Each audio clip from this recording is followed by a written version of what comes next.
Hi, welcome back to my YouTube channel Ambika vlogs. ഇന്നത്തെ നമ്മുടെ video അദ്വൈത വിശിഷ്ട അദ്വൈത താരതമ്യ പഠനമാണ്. ശങ്കരാചാര്യരുടെ അദ്വൈതവും രാമാനുചാര്യരുടെ വിശിഷ്ടാദ്വൈതവും ബ്രഹ്മത്തെ തന്നെ പരമപ്രധാനവും മുഖ്യ വിഷയവുമായി കരുതുമ്പോഴും ബ്രഹ്മത്തിന്റെ ബന്ധപ്പെട്ട മറ്റു വിഷയങ്ങളുടെയും വ്യാഖ്യാനങ്ങളിൽ കാര്യമായ വ്യത്യാസങ്ങളുണ്ട്.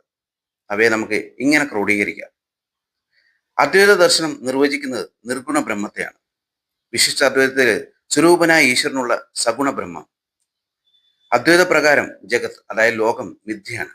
വിശിഷ്ട അദ്വൈതത്തിൽ ജഗത്തും സത്യമാണ്. അദ്വൈതത്തിലെ ജീവൻ അതായത് ആത്മാവ് മായയാൽ മറയ്ക്കപ്പെട്ട പരമാത്മാവ് തന്നെയാണ്.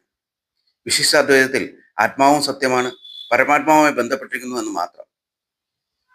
ബ്രഹ്മത്തിൽ ലയിക്കുന്നതാണ് അദ്വൈതിയുടെ മോക്ഷമെങ്കിൽ സംസാര മോചനം മാത്രമാണ് വിശിഷ്ട അദ്വൈതിയുടേത്. മോക്ഷത്തിനുള്ള മാർഗം അദ്വൈതത്തിൽ ജ്ഞാനം മാത്രമാണ്, വിശിഷ്ട അദ്വൈതത്തിൽ ഭക്തി. അദ്വൈതത്തിൽ കർമ്മവും ഭക്തിയും ജ്ഞാനപ്രാപ്തിക്കുള്ള പ്രാഥമിക മാർഗങ്ങളാവുമ്പോൾ വിശിഷ്ട അദ്വൈതത്തിൽ ഭക്തിയുടെ ഉപദാനങ്ങളാണ് മറ്റെന്തും. വീഡിയോ ഇഷ്ടപ്പെട്ടെങ്കിൽ സബ്സ്ക്രൈബ് ചെയ്യാൻ മറക്കല്ലേ.